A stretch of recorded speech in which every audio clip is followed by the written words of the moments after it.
A partir de este momento, compartimos la lectura sin comentarios del libro El conflicto de los siglos, escrito por Helena Harmon de White. Capítulo 8. Un campeón de la verdad.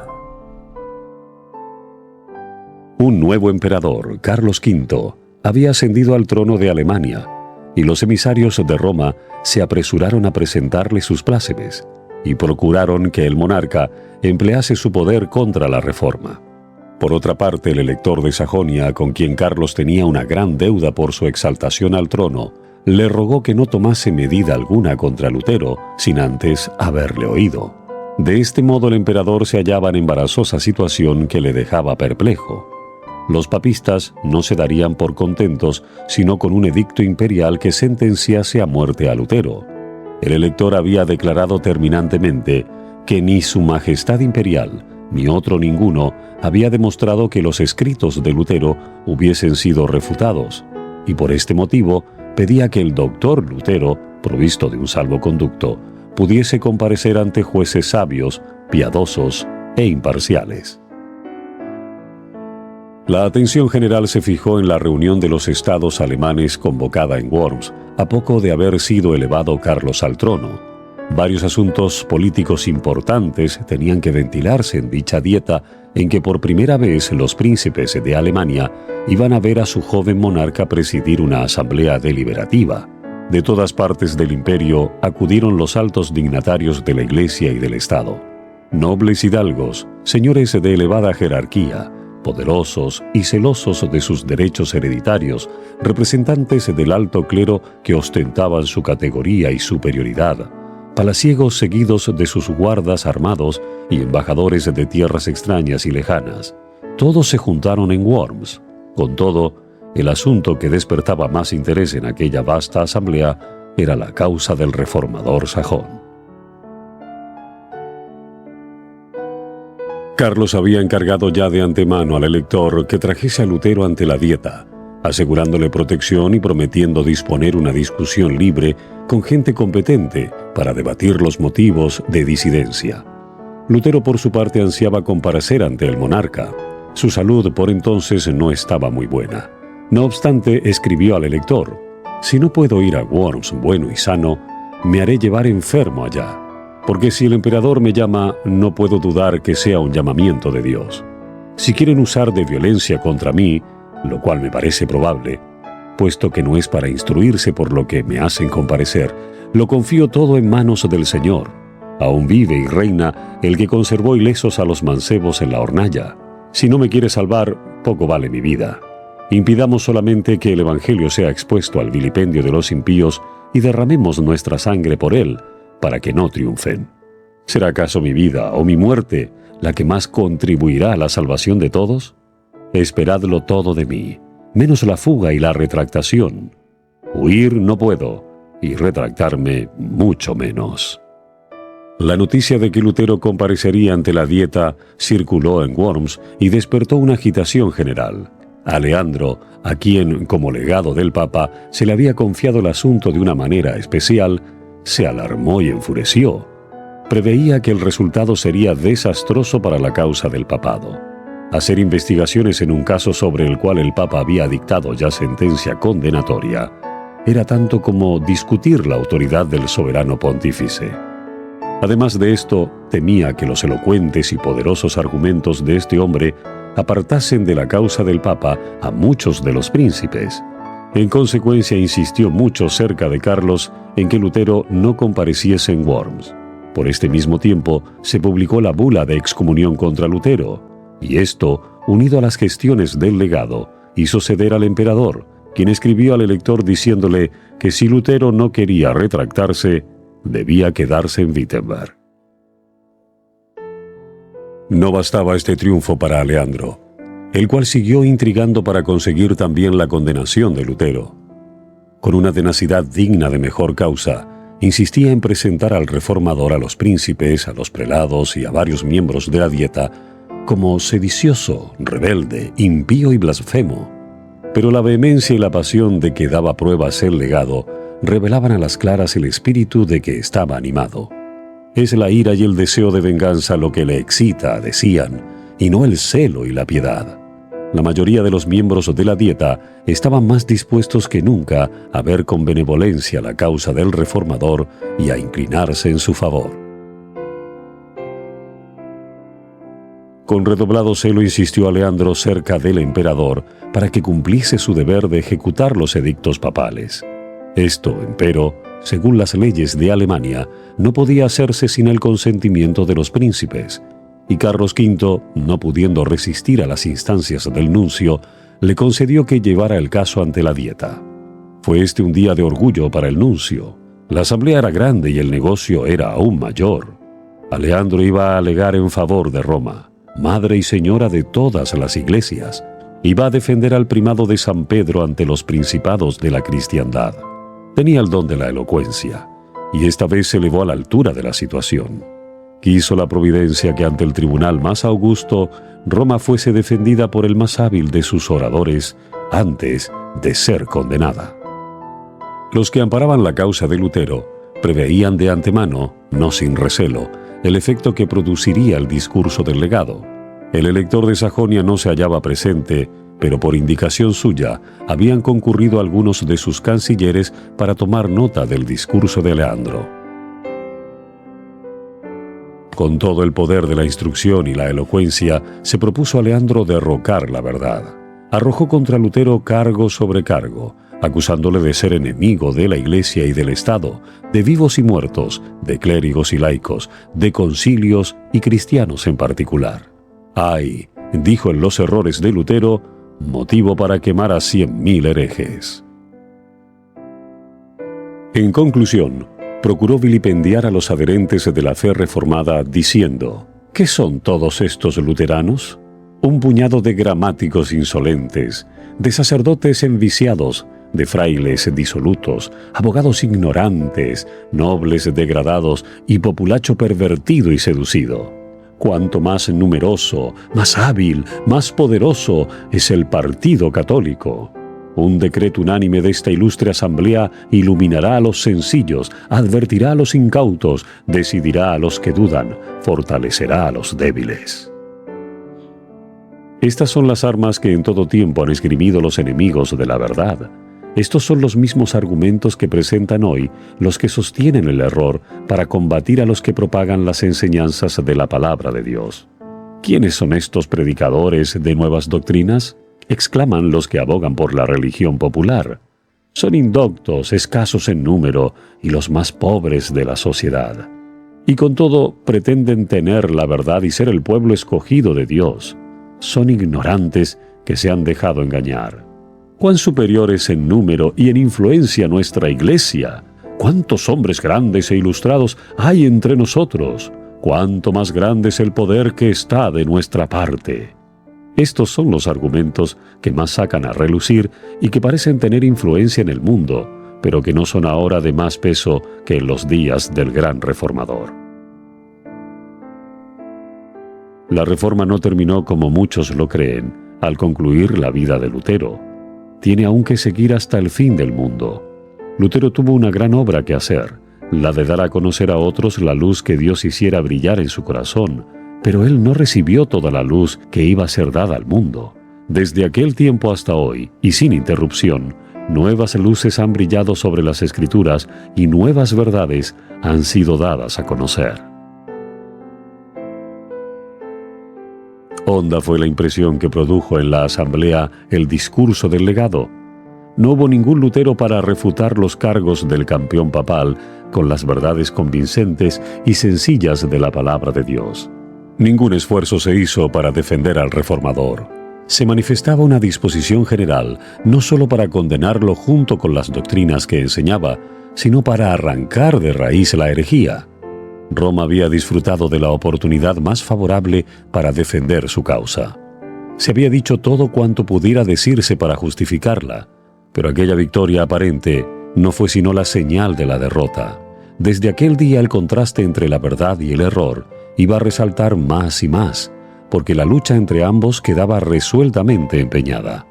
Nunca desde aquel momento iba a quedar Roma tan segura como antes lo estuviera. En tanto que la mayoría de los miembros de la Dieta no hubieran vacilado en entregar a Lutero a la venganza de Roma, no eran pocos los que echaban de ver con dolor la corrupción que prevalecía en la Iglesia y deseaban que se concluyera con los abusos que sufría el pueblo alemán como consecuencia de la degradación e inmoralidad del clero. El legado había presentado al gobierno del Papa del modo más favorable, pero entonces el Señor movió a uno de los miembros de la Dieta a que hiciese una verdadera exposición de los efectos de la tiranía papal. Con noble firmeza, el duque Jorge de Sajonia se levantó ante aquella asamblea de príncipes y expuso con aterradora exactitud los engaños y las abominaciones del papado y sus fatales consecuencias. En conclusión, añadió: «He aquí indicados algunos de los abusos de que acusan a Roma. Han echado a un lado la vergüenza y no se aplican más que a una cosa, al dinero, siempre más dinero. De modo que los predicadores que debieran enseñar la verdad no predican sino la mentira, y no solamente son tolerados, sino también recompensados, porque cuanto más mientan, tanto más ganan. De esta fuente cenagosa es de donde dimanan todas esas aguas corrompidas. El desarreglo conduce a la avaricia. ¡Ah! Es un escándalo que da el clero, precipitando así tantas almas a una condenación eterna. Se debe efectuar una reforma universal».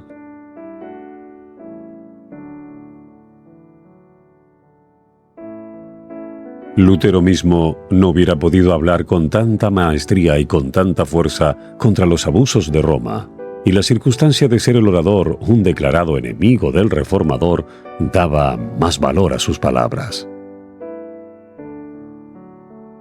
De haber estado abiertos los ojos de los circunstantes, habrían visto allí a los ángeles de Dios arrojando rayos de luz para disipar las tinieblas del error y abriendo las mentes y los corazones de todos para que recibiesen la verdad. Era el poder del Dios de verdad y de sabiduría el que dominaba a los mismos adversarios de la Reforma y preparaba así el camino para la gran obra que iba a realizarse. Martín Lutero no estaba presente, pero la voz de uno más grande que Lutero se había dejado oír en la asamblea.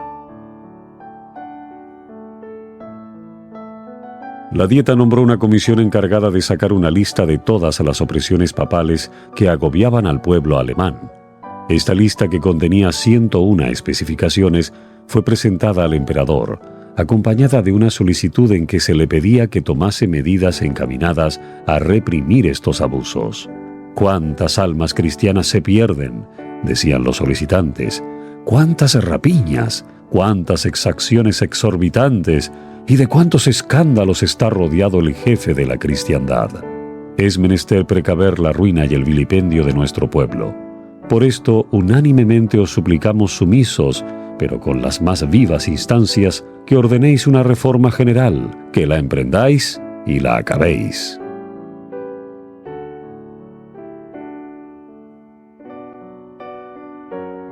El concilio pidió entonces que compareciese ante él el reformador. A pesar de las intrigas, protestas y amenazas de Aleandro, el emperador consintió al fin, y Lutero fue citado a comparecer ante la Dieta. Con la notificación se expidió también un salvoconducto que garantizaba al reformador su regreso a un lugar seguro.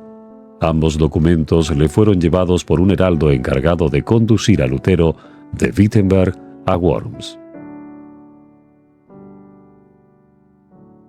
Los amigos de Lutero estaban espantados y desesperados. Sabedores del prejuicio y de la enemistad que contra él reinaban, pensaban que ni aún el salvoconducto sería respetado y le aconsejaban que no expusiese su vida al peligro. Pero él replicó: «Los papistas no deseaban que yo fuese a Worms, pero sí mi condenación y mi muerte. No importa, rogad, no por mí, sino por la palabra de Dios. Cristo me dará su espíritu para vencer a estos ministros del error. Yo los desprecio durante mi vida y triunfaré de ellos con mi muerte. En Worms se agitan para hacer que me retracte. He aquí cuál será mi retractación. Antes decía que el Papa era el vicario de Cristo. Ahora digo que es el adversario del Señor y el apóstol del diablo». Lutero no iba a emprender solo su peligroso viaje. Además del mensajero imperial, se decidieron a acompañarle 3 de sus más fieles amigos. Melanchthon deseaba ardientemente unirse con ellos. Su corazón estaba unido con el de Lutero y se desvivía por seguirle, aún hasta la prisión o la muerte. Pero sus ruegos fueron inútiles. Si sucumbía Lutero, las esperanzas de la Reforma quedarían cifradas en los esfuerzos de su joven colaborador. Al despedirse de él, díjole el reformador: «Si yo no vuelvo, caro hermano, y mis enemigos me matan, no ceses de enseñar la verdad y permanecer firme en ella. Trabaja en mi lugar. Si tú vives, poco importa que yo perezca». Los estudiantes y los vecinos que se habían reunido para ver partir a Lutero estaban hondamente conmovidos. Una multitud de personas cuyos corazones habían sido tocados por el Evangelio le despidieron con llantos. Así salieron de Wittenberg el reformador y sus acompañantes. En el camino notaron que siniestros presentimientos embargaban los corazones de cuantos hallaban al paso. En algunos puntos no les mostraron atención alguna. En uno de ellos, donde pernoctaron, un sacerdote amigo manifestó sus temores al reformador, enseñándole el retrato de un reformador italiano que había padecido el martirio. A la mañana siguiente se supo que los escritos de Lutero habían sido condenados en Worms. Los pregoneros del emperador publicaban su decreto y obligaban al pueblo a que entregase a los magistrados las obras del reformador. El heraldo, temiendo por la seguridad de Lutero en la Dieta y creyendo que ya empezaba a cejar en su propósito de acudir a la Dieta, le preguntó si estaba aún resuelto a seguir adelante. Lutero contestó: «Aunque se me ha puesto entredicho en todas las ciudades, continuaré». En Erfurt, Lutero fue recibido con honra, rodeado por multitudes que le admiraban. Cruzó aquellas mismas calles que antes recorriera tan a menudo con su bolsa de limosnero. Visitó la celda de su convento y meditó en las luchas mediante las cuales la luz que ahora inundaba Alemania había penetrado en su alma. Deseaban oírle predicar. Esto le era prohibido, pero el heraldo dio su consentimiento y el mismo que había sido fraile sirviente del convento ocupó ahora el púlpito. Habló a la vasta concurrencia de las palabras de Cristo: «La paz sea con vosotros». Los filósofos, dijo, doctores y escritores han intentado demostrar cómo puede el hombre alcanzar la vida eterna y no lo han conseguido. Yo os lo explicaré ahora. Dios resucitó a un hombre, a Jesucristo, nuestro Señor, por quien anonada la muerte, destruye el pecado y cierra las puertas del infierno. He aquí la obra de salvación. Jesucristo venció. He aquí la grata nueva, y somos salvos por su obra y no por las nuestras. Nuestro Señor Jesucristo dice: «La paz sea con vosotros. Mirad mis manos». Es decir, mira, oh hombre, yo solo soy quien he borrado tus pecados y te he rescatado. Por esto tienes ahora la paz, dice el Señor.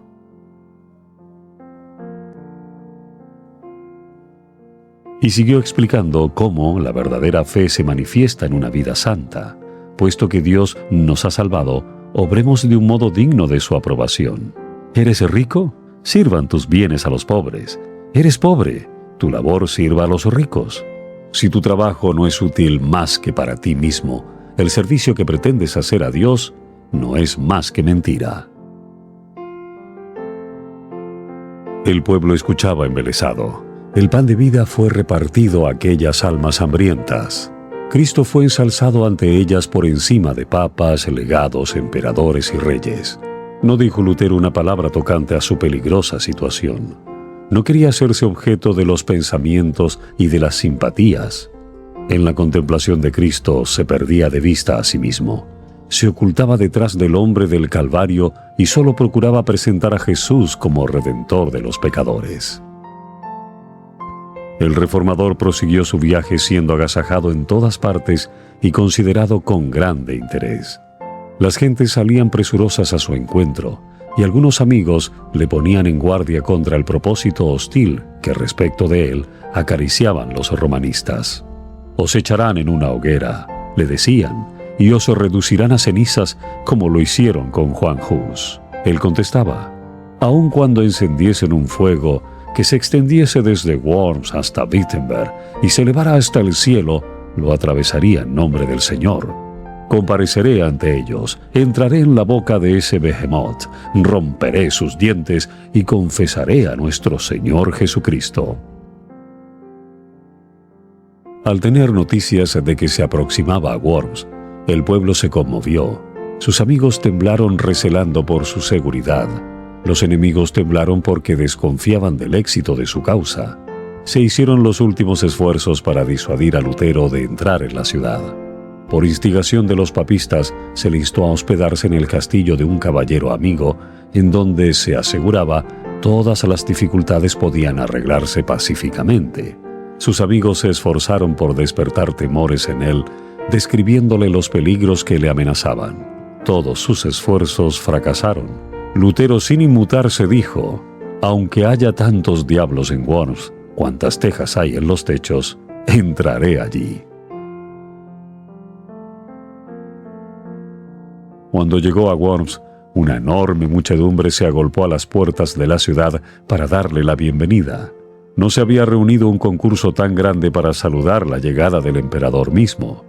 La agitación era intensa, y de en medio del gentío se elevó una voz quejumbrosa que cantaba una endecha fúnebre, como tratando de avisar a Lutero de la suerte que le estaba reservada. «Dios será mi defensa», dijo él al apearse de su carruaje. Los papistas no creían que Lutero se atrevería a comparecer en Worms, y su llegada a la ciudad fue para ellos motivo de profunda consternación.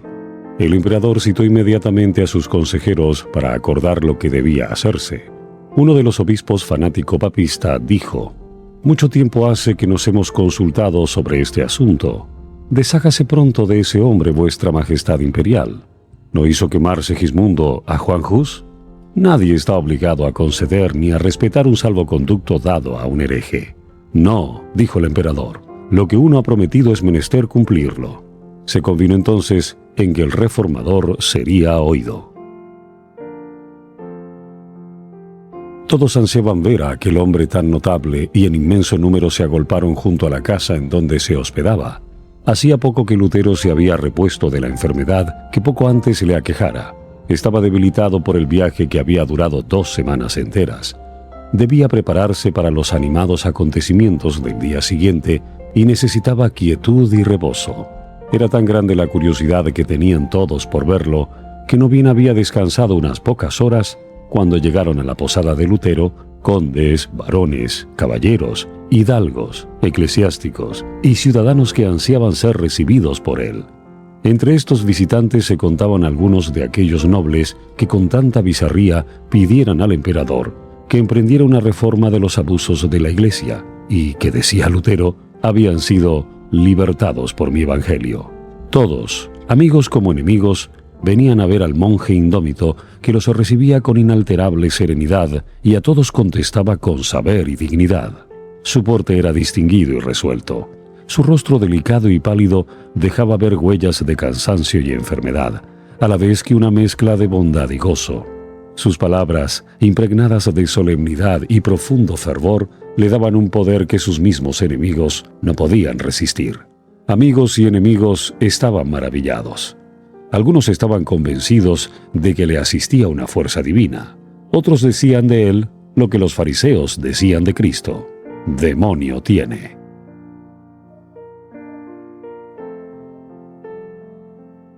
Al día siguiente de su llegada, Lutero fue citado a comparecer ante la Dieta. Se nombró a un dignatario imperial para que lo condujese a la sala de audiencias, a la que llegaron no sin dificultad. Todas las calles estaban obstruidas por el gentío que se agolpaba en todas partes, curioso de conocer al monje que se había atrevido a resistir la autoridad del Papa. En el momento en que entraba en la presencia de sus jueces, un viejo general, héroe de muchas batallas, le dijo en tono bondadoso: «Frailecito, frailecito, haces frente a una empresa tan ardua que ni yo ni otros capitanes hemos visto jamás tal en nuestros más sangrientos combates. Pero si tu causa es justa y si estás convencido de ello, avanza en nombre de Dios y nada temas. Dios no te abandonará. Abriéronse por fin ante él las puertas del concilio. El emperador ocupaba el trono, rodeado de los más ilustres personajes del imperio. Ningún hombre compareció jamás ante una asamblea tan imponente como aquella ante la cual compareció Martín Lutero para dar cuenta de su fe. Esta comparecencia era ya un manifiesto triunfo conseguido sobre el papismo. El Papa había condenado a este hombre y él se hallaba ante un tribunal que se colocaba así sobre el Papa. El Papa le había puesto en entredicho y expulsado de toda sociedad humana, y sin embargo se le había convocado con términos honrosos e introducido ante la más augusta asamblea del universo. El Papa le había impuesto silencio. Él iba a hablar delante de miles de oyentes reunidos de los países más remotos de la cristiandad. Una revolución sin límites se había cumplido así por medio de Lutero. Roma bajaba ya de su trono, y era la palabra de un fraile la que la hacía descender.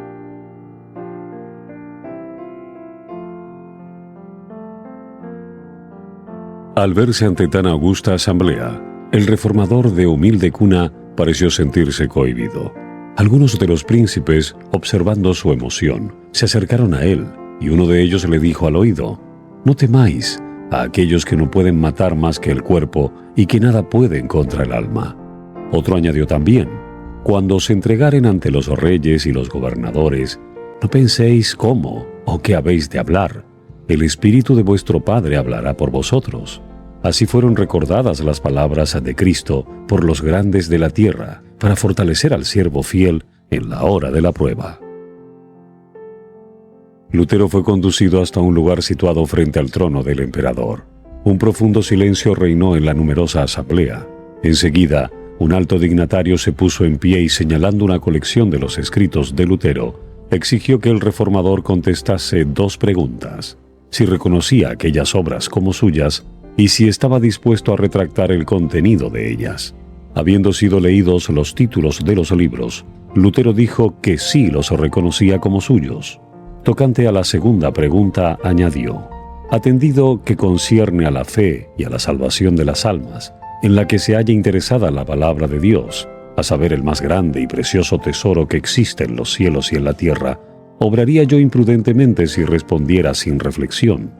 Pudiera afirmar menos de lo que se me pide, o más de lo que exige la verdad, y hacerme así culpable contra esta palabra de Cristo. Cualquiera que me negare delante de los hombres, le negaré yo también delante de mi Padre que está en los cielos. Mateo 10:33. Por esta razón, suplico a su Majestad Imperial con toda sumisión, se digne concederme tiempo para que pueda yo responder sin manchar la palabra de Dios. Lutero obró discretamente al hacer esta súplica. Sus palabras convencieron a la asamblea de que él no hablaba movido por pasión ni arrebato. Esta reserva, esta calma tan sorprendente en semejante hombre, acreció su fuerza y le preparó para contestar más tarde, con una sabiduría, una firmeza y una dignidad que iban a frustrar las esperanzas de sus adversarios y confundir su malicia y su orgullo. Al día siguiente, debía comparecer de nuevo para dar su respuesta final. Por unos momentos, al verse frente a tantas fuerzas que hacían causa común contra la verdad, sintió desmayar su corazón. Flaqueaba su fe. Sintióse presa del temor y horror. Los peligros se multiplicaban ante su vista y parecía que sus enemigos estaban cercanos al triunfo y que las potestades de las tinieblas iban a prevalecer. Las nubes se amontonaban sobre su cabeza y le ocultaban la faz de Dios. Deseaba con ansia estar seguro de que el Señor de los ejércitos le ayudaría. Con el ánimo angustiado se postró en el suelo y con gritos entrecortados que solo Dios podía comprender, exclamó: «Dios todopoderoso, Dios eterno, cuán terrible es el mundo, cómo abre la boca para tragarme, y qué débil es la confianza que tengo en ti. Si debo confiar en lo que es poderoso según el mundo, estoy perdido. Está tomada la última resolución y está pronunciada la sentencia. Oh Dios mío, asísteme contra toda la sabiduría del mundo. Hazlo, tú solo, porque no es obra mía, sino tuya. Nada tengo que hacer aquí, nada tengo que combatir contra estos grandes del mundo. Mas es tuya la causa, y ella es justa y eterna. Oh Señor, sé mi ayuda. Dios fiel, Dios inmutable. No confío en ningún hombre, pues sería en vano, por cuanto todo lo que procede del hombre fallece. Me elegiste para esta empresa. Permanece a mi lado en nombre de tu Hijo muy amado, Jesucristo, el cual es mi defensa, mi escudo y mi fortaleza.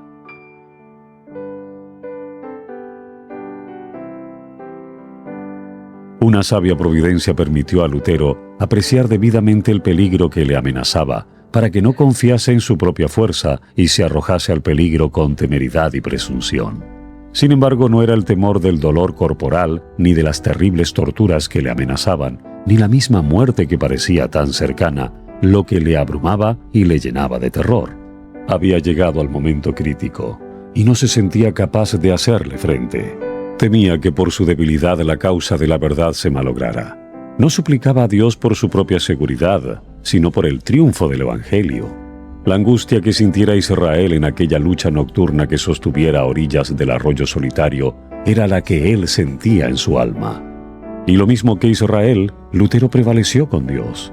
En su desamparo, su fe se cifró en Cristo, el poderoso libertador. Sintióse fortalecido con la plena seguridad de que no comparecería solo ante el concilio. La paz volvió a su alma e inundóse de gozo su corazón al pensar que iba a ensalzar a Cristo ante los gobernantes de la nación. Con el ánimo puesto en Dios, se preparó Lutero para la lucha que le aguardaba. Meditó un plan de defensa, examinó pasajes de sus propios escritos y sacó pruebas de las Santas Escrituras para sustentar sus proposiciones.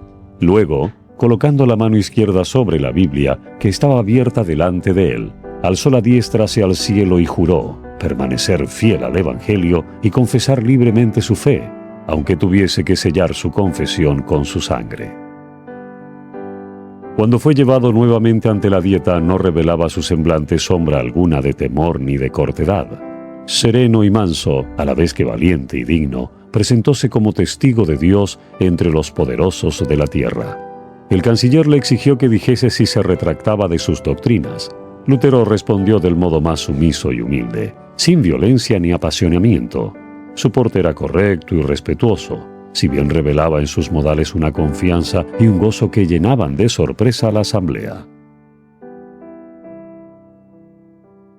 Serenísimo emperador, ilustres príncipes, benignísimos señores, dijo Lutero, comparezco humildemente hoy ante vosotros, según la orden que se me comunicó ayer, suplicando por la misericordia de Dios a vuestra majestad y a vuestras augustas altezas, se dignen escuchar bondadosamente la defensa de una causa acerca de la cual tengo la convicción que es justa y verdadera. Si falto por ignorancia a los usos y conveniencias de las cortes, perdonádmelo, pues no he sido educado en los palacios de los reyes, sino en la obscuridad del claustro. Entrando luego en el asunto pendiente, hizo constar que sus escritos no eran todos del mismo carácter.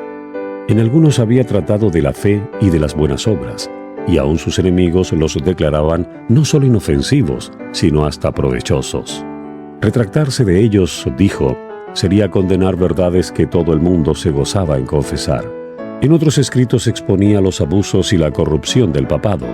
Revocar lo que había dicho sobre el particular equivaldría a infundir nuevas fuerzas a la tiranía de Roma y a abrir a tan grandes impiedades una puerta aún más ancha. Finalmente había una tercera categoría de escritos en que atacaba a simples particulares que querían defender los males reinantes. En cuanto a esto, confesó francamente que los había atacado con más acritud de lo debido. No se declaró inocente, pero tampoco podía retractar dichos libros, sin envalentonar a los enemigos de la verdad, dándoles ocasión para despedazar con mayor crueldad al pueblo de Dios. Sin embargo, añadió, soy un simple hombre y no Dios. Por consiguiente, me defenderé como lo hizo Jesucristo al decir, Si he hablado mal, dadme testimonio del mal. Os conjuro por el Dios de las misericordias, a vos, serenísimo emperador, y a vosotros ilustres príncipes, y a todos los demás, de alta o baja graduación, a que me probéis, por los escritos de los profetas y de los apóstoles, que he errado. Así que me hayáis convencido, retractaré todos mis errores, y seré el primero en echar mano de mis escritos para arrojarlos a las llamas. Lo que acabo de decir muestra claramente que he considerado y pesado bien los peligros a que me expongo, pero lejos de acobardarme, es para mí motivo de gozo ver que el Evangelio es hoy día lo que antes, una causa de disturbio y de discordia. Este es el carácter y el destino de la palabra de Dios. No vine a traeros paz sino guerra, dijo Jesucristo. Dios es admirable y terrible en sus juicios. Temamos que al pretender reprimir las discordias, persigamos la palabra de Dios y hagamos caer sobre nosotros un diluvio de irresistibles peligros, desastres presentes y desolaciones eternas. Yo pudiera citar ejemplos sacados de la Sagrada Escritura y hablaros de Faraón, de los reyes de Babilonia y de los de Israel, quienes jamás obraron con más eficacia para su ruina que cuando por consejos en apariencia muy sabios pensaban consolidar su imperio. Dios remueve las montañas y las derriba antes que lo perciban.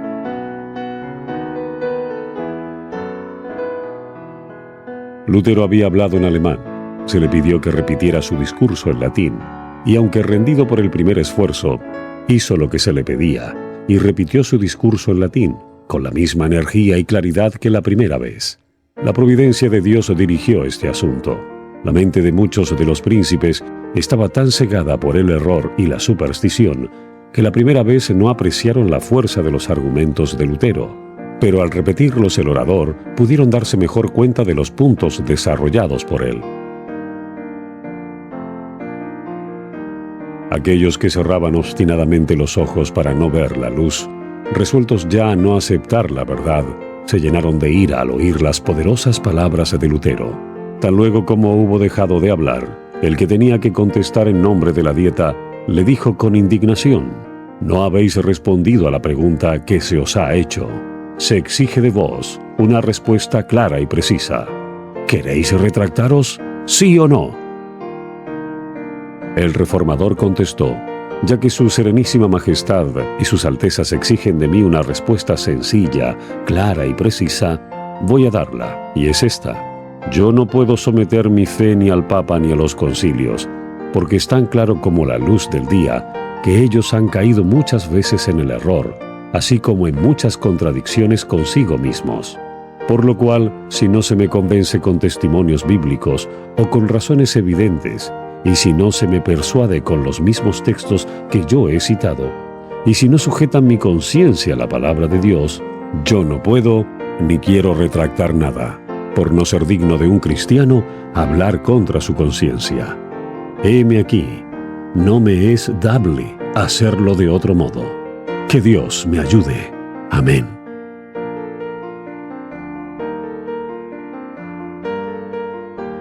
Así se mantuvo este hombre recto en el firme fundamento de la palabra de Dios. La luz del cielo iluminaba su rostro. La grandeza y pureza de su carácter, el gozo y la paz de su corazón eran manifiestos a todos los que le oían dar su testimonio contra el error y veían en él esa fe que vence al mundo.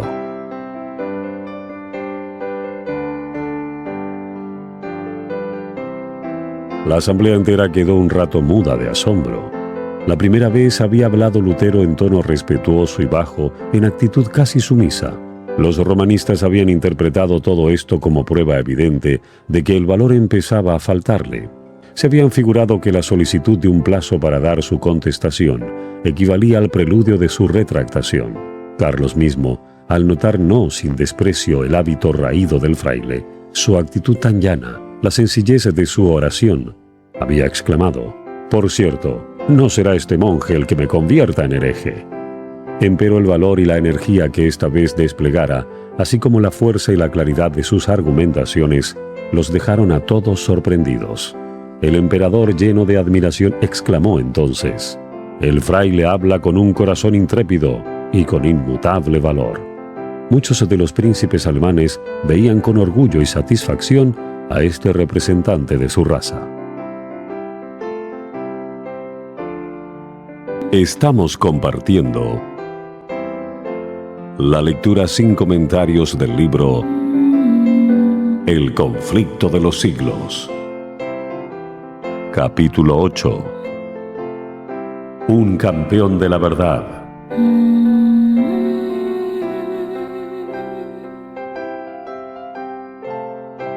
Los partidarios de Roma estaban derrotados. Su causa ofrecía un aspecto muy desfavorable.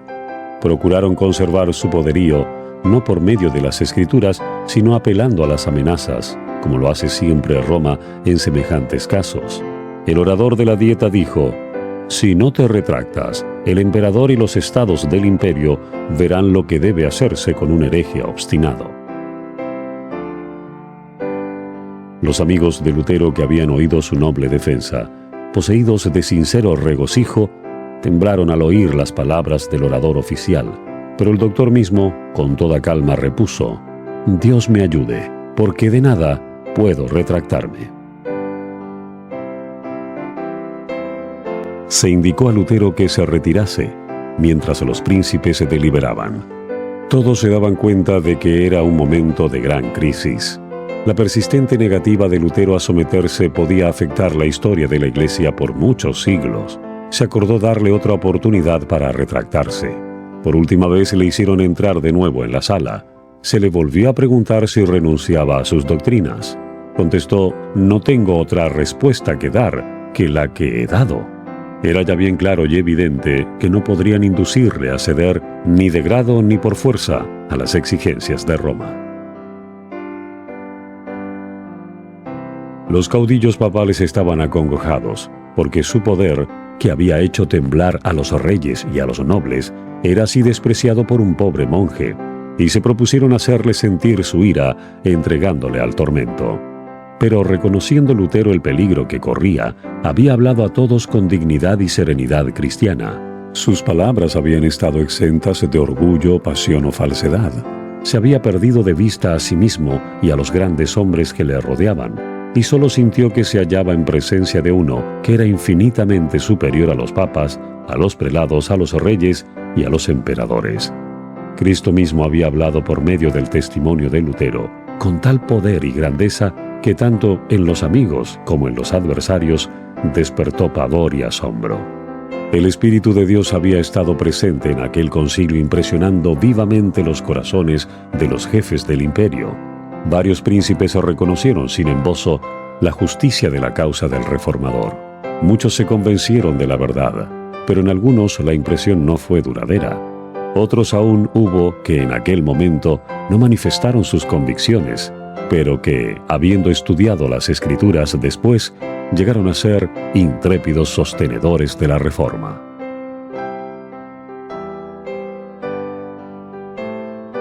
El elector Federico había aguardado con ansiedad la comparecencia de Lutero ante la Dieta y escuchó su discurso con profunda emoción.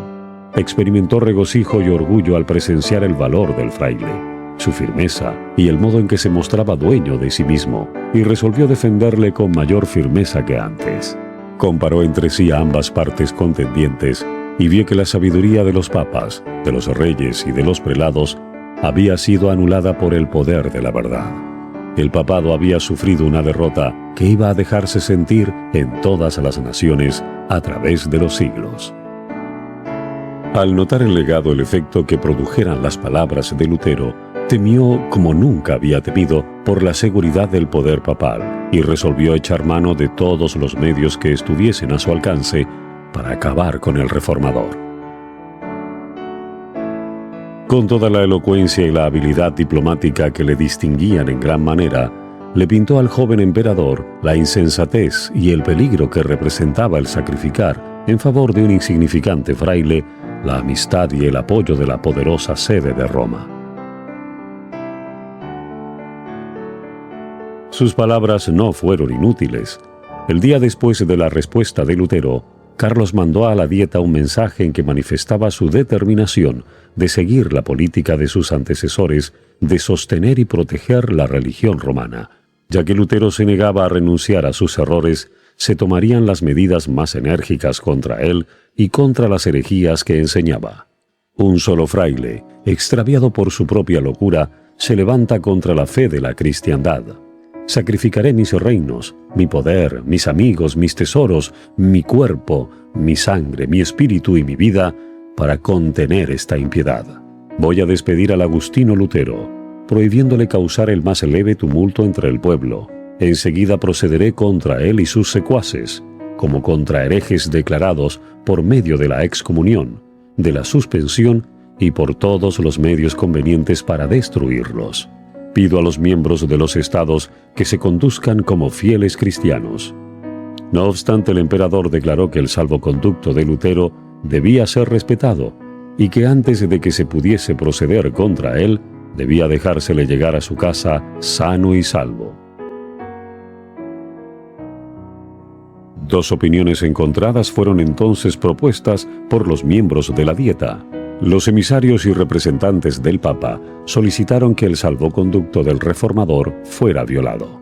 El Rin, decían, debe recibir sus cenizas, como recibió hace un siglo las de Juan Hus. Pero los príncipes alemanes, si bien papistas y enemigos jurados de Lutero, se opusieron a que se violara así la fe pública, alegando que aquello sería un baldón en el honor de la nación. Recordaron las calamidades que habían sobrevenido por la muerte de Juan Hus y declararon que ellos no se atrevían a acarrearlas a Alemania ni a su joven emperador. Carlos mismo dijo, en respuesta a la vil propuesta, aun cuando la buena fe y la fidelidad fuesen desterradas del universo, deberían hallar refugio en el corazón de los príncipes. Pero los enemigos más encarnizados de Lutero siguieron hostigando al monarca para que hiciera con el reformador lo que Segismundo hiciera con Hus, abandonarle a la misericordia de la Iglesia.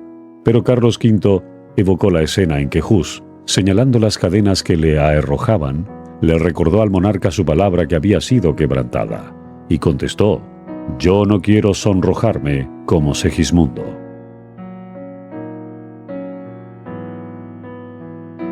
Carlos empero había rechazado deliberadamente las verdades expuestas por Lutero. El emperador había declarado, «Estoy firmemente resuelto a seguir el ejemplo de mis antepasados». Estaba decidido a no salirse del sendero de la costumbre, ni siquiera para ir por el camino de la verdad y de la rectitud. Por la razón de que sus padres lo habían sostenido, él también sostendría al papado y toda su crueldad y corrupción. De modo que se dispuso a no aceptar más luz que la que habían recibido sus padres, y a no hacer cosa que ellos no hubiesen hecho. Son muchos los que en la actualidad se aferran a las costumbres y tradiciones de sus padres. Cuando el Señor les envía alguna nueva luz, se niegan a aceptarla, porque sus padres, no habiéndola conocido, no la recibieron. No estamos en la misma situación que nuestros padres, y por consiguiente, nuestros deberes y responsabilidades no son los mismos tampoco. No nos aprobará Dios si miramos el ejemplo de nuestros padres para determinar lo que es nuestro deber, en vez de escudriñar la Biblia por nosotros mismos. Nuestra responsabilidad es más grande que la de nuestros antepasados. Somos deudores por la luz que recibieron ellos y que nos entregaron como herencia, y deudores por la mayor luz que nos alumbra hoy, procedente de la palabra de Dios. Cristo dijo a los incrédulos judíos, «Si yo no hubiera venido y les hubiera hablado, no hubieran tenido pecado, mas ahora no tienen excusa por su pecado». Juan 15:22. El mismo poder divino habló por boca de Lutero al emperador y a los príncipes de Alemania. Y mientras la luz resplandecía procedente de la palabra de Dios, su espíritu alegó por última vez con muchos de los que se hallaban en aquella asamblea. Así como Pilato, siglos antes, permitiera que el orgullo y la popularidad le cerraran el corazón para que no recibiera al Redentor del mundo, y así como el cobarde Félix rechazara el mensaje de verdad diciendo, «Ahora vete, mas en teniendo oportunidad te llamaré», y así como el orgulloso Agripa confesara, «Por poco me persuades a ser cristiano», Hechos 24:25 y 26:28, pero rechazó el mensaje que le era enviado del cielo. Así también Carlos V, cediendo a las instancias del orgullo y de la política del mundo, decidió rechazar la luz de la verdad. Corrían por todas partes muchos rumores de los proyectos hostiles a Lutero y despertaban gran agitación en la ciudad. Lutero se había conquistado muchos amigos que, conociendo la traidora crueldad de Roma para con los que se atrevían a sacar a luz sus corrupciones, resolvieron evitar a todo trance que él fuese sacrificado. Centenares de nobles se comprometieron a protegerle. No pocos denunciaban públicamente el mensaje imperial como prueba evidente de humillante sumisión al poder de Roma. Se fijaron pasquines en las puertas de las casas y en las plazas públicas, unos contra Lutero y otros en su favor. En uno de ellos se leían sencillamente estas enérgicas palabras del sabio: «Ay de ti, oh tierra, cuyo rey es un niño». Eclesiastés 10:16. El entusiasmo que el pueblo manifestaba en favor de Lutero en todas partes del imperio dio a conocer a Carlos y a la Dieta que si se cometía una injusticia contra él, bien podrían quedar comprometidas la paz del imperio y la estabilidad del trono. Federico de Sajonia observó una bien estudiada reserva, ocultando cuidadosamente sus verdaderos sentimientos para con el reformador, y al mismo tiempo lo custodiaba con incansable vigilancia, observando todos sus movimientos y los de sus adversarios. Pero había muchos que no se cuidaban de ocultar su simpatía hacia Lutero. Era este visitado por príncipes, condes, varones y otras personas de distinción, clérigos y laicos. El pequeño cuarto del doctor, escribía Spalatina, no podía contener a todos los que acudían a verle. El pueblo le miraba como si fuese algo más que humano, y aun los que no creían en sus enseñanzas no podían menos que admirar en él la sublime integridad que le hacía desafiar la muerte antes que violar los dictados de su conciencia. Se hicieron esfuerzos supremos para conseguir que Lutero consintiera en transigir con Roma. Príncipes y nobles le manifestaron que si persistía en sostener sus opiniones contra la Iglesia y los concilios, pronto se le desterraría del imperio y entonces nadie le defendería. A esto respondió el reformador: el Evangelio de Cristo no puede ser predicado sin escándalo. ¿Cómo es posible que el temor o aprensión de los peligros me desprenda del Señor y de su palabra divina, que es la única verdad? No, antes daré mi cuerpo, mi sangre y mi vida. Se le instó nuevamente a someterse al juicio del emperador, pues entonces no tendría nada que temer. Consiento de veras, dijo, en que el emperador, los príncipes y aun los más humildes cristianos examinen y juzguen mis libros, pero bajo la condición de que tomarán por norma la Sagrada Escritura. Los hombres no tienen más que someterse a ella. Mi conciencia depende de ella y soy esclavo de su observancia. En respuesta a otra instancia dijo: consiento en renunciar al salvoconducto. Abandono mi persona y mi vida entre las manos del emperador, pero la palabra de Dios, nunca. Expresó que estaba dispuesto a someterse al fallo de un concilio general, pero con la condición expresa de que el concilio juzgara según las Escrituras. En lo que se refiere a la palabra de Dios y a la fe, añadió, cada cristiano es tan buen juez como el mismo Papa secundado por 1.000.000 de concilios. Finalmente los amigos y los enemigos de Lutero se convencieron de que todo esfuerzo encaminado a una reconciliación sería inútil. Si el reformador hubiera cedido en un solo punto, Satanás y sus ejércitos habrían ganado la victoria. Pero la inquebrantable firmeza de él fue el medio de emancipar a la Iglesia y de iniciar una era nueva y mejor. La influencia de este solo hombre, que se atrevió a pensar y a obrar por sí mismo en materia de religión, iba a afectar a la Iglesia y al mundo, no solo en aquellos días, sino en todas las generaciones futuras. Su fidelidad y su firmeza fortalecerían la resolución de todos aquellos que a través de los tiempos pasarán por experiencia semejante. El poder y la majestad de Dios prevalecieron sobre los consejos de los hombres y sobre el gran poder de Satanás. Pronto recibió Lutero orden del emperador de volver al lugar de su residencia y comprendió que aquello era un síntoma precursor de su condenación. Nubes amenazantes se cernían sobre su camino, pero al salir de Worms, su corazón rebosaba de alegría y de alabanza. El mismo diablo, dijo él, custodiaba la ciudadela del Papa, mas Cristo abrió en ella una ancha brecha y Satanás, vencido, se vio precisado a confesar que el Señor es más poderoso que él.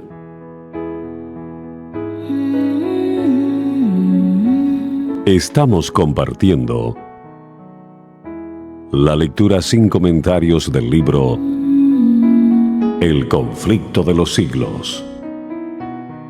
Capítulo 8. Un campeón de la verdad.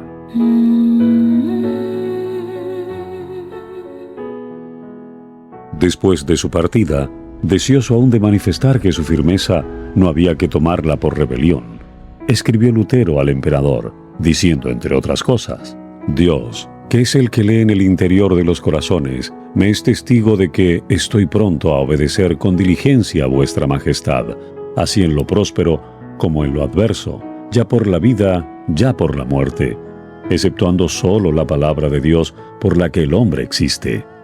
En todas las cosas relativas al tiempo presente, mi fidelidad será perenne, puesto que en la tierra ganar o perder son cosas indiferentes a la salvación. Pero Dios prohíbe que en las cosas concernientes a los bienes eternos el hombre se someta al hombre.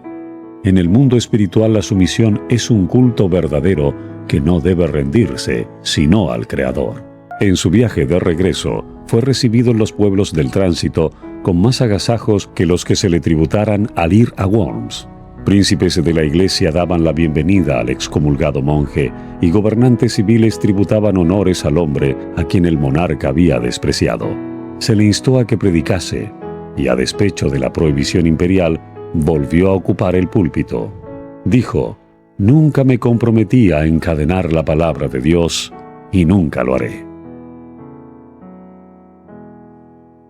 No hacía mucho que el reformador dejara Worms, cuando los papistas consiguieron que el emperador expidiera contra él un edicto en el cual se le denunciaba como el mismo Satanás bajo la figura humana y envuelto con hábito de fraile. Se ordenaba que tan pronto como dejara de ser valedero su salvoconducto, se tomaran medidas para detener su obra. Se prohibía guarecerle, suministrarle alimento, bebida o socorro alguno, con obras o palabras, en público o en privado. Debía apresársele en cualquier parte donde se le hallara y entregársele a las autoridades. Sus adeptos debían ser encarcelados también y sus bienes confiscados. Los escritos todos de Lutero debían ser destruidos y finalmente cualquiera que osara obrar en contradicción con el decreto quedaba incluido en las condenaciones del mismo. El elector de Sajonia y los príncipes más adictos a Lutero habían salido ya de Worms, y el decreto del emperador recibió la sanción de la Dieta. Los romanistas no cabían de gozo. Consideraban que la suerte de la reforma estaba ya sellada. Pero Dios había provisto un medio de escape para su siervo en aquella hora de peligro. Un ojo vigilante había seguido los movimientos de Lutero y un corazón sincero y noble se había resuelto a ponerle a salvo. Fácil era echar de ver que Roma no había de quedar satisfecha sino con la muerte del reformador, y solo ocultándose podía éste burlar las garras del león. Dios dio sabiduría a Federico de Sajonia para idear un plan que salvara la vida de Lutero. Ayudado por varios amigos verdaderos, se llevó a cabo el propósito del elector, y Lutero fue efectivamente sustraído a la vista de amigos y enemigos. Mientras se regresaba a su residencia, se vio rodeado de repente, separado de sus acompañantes y llevado por fuerza a través de los bosques al castillo de Warburg, fortaleza que se alzaba sobre una montaña aislada. Tanto su secuestro como su escondite fueron rodeados de tanto misterio que Federico mismo, por mucho tiempo, no supo dónde se hallaba el reformador. Esta ignorancia tenía un propósito, pues mientras el elector no conociera el paradero del reformador, no podía revelar nada. Se aseguró de que Lutero estuviera protegido, y esto le bastaba. Pasaron así la primavera, el verano y el otoño, y llegó el invierno, y Lutero seguía aún secuestrado. Ya exultaban a Leandro y sus partidarios al considerar casi apagada la luz del Evangelio. Pero en vez de ser esto así, el reformador estaba llenando su lámpara en los almacenes de la verdad, y su luz iba a brillar con deslumbrantes fulgores. En la amigable seguridad que disfrutaba en la Warburg, congratulábase Lutero por haber sido sustraído por algún tiempo al calor y al alboroto del combate, pero no podía encontrar satisfacción en prolongado descanso. Acostumbrado a la vida activa y al rudo combate, no podía quedar mucho tiempo ocioso. En aquellos días de soledad tenía siempre presente la situación de la Iglesia y exclamaba desesperado: ¡ay! Y que no haya nadie en este último día de su ira que quede en pie delante del Señor como un muro para salvar a Israel. También pensaba en sí mismo y tenía miedo de ser tachado de cobardía por haber huido de la lucha. Se reprochaba su indolencia y la indulgencia con que se trataba a sí mismo. Y no obstante esto, estaba haciendo diariamente más de lo que hubiera podido hacer un hombre solo. Su pluma no permanecía nunca ociosa. En el momento en que sus enemigos se lisonjeaban de haberle acallado, los asombraron y confundieron las pruebas tangibles de su actividad. Un sinnúmero de tratados provenientes de su pluma circulaban por toda Alemania. También prestó entonces valioso servicio a sus compatriotas al traducir al alemán el Nuevo Testamento. Desde su Patmos, perdido entre riscos, siguió casi un año proclamando el Evangelio y censurando los pecados y los errores de su tiempo. Pero no fue únicamente para preservar a Lutero de la ira de sus enemigos, ni para darle un tiempo de descanso en el que pudiese hacer estos importantes trabajos para lo que Dios separó a su siervo del escenario de la vida pública. Había otros resultados más preciosos que alcanzar. En el descanso y en la obscuridad de su montaña solitaria, quedó Lutero sin auxilio humano y fuera del alcance de las alabanzas y de la admiración de los hombres. Así fue salvado del orgullo y de la confianza en sí mismo, que a menudo son frutos del éxito. Por medio del sufrimiento y de la humillación, fue preparado para andar con firmeza en las vertiginosas alturas a donde había sido llevado de repente.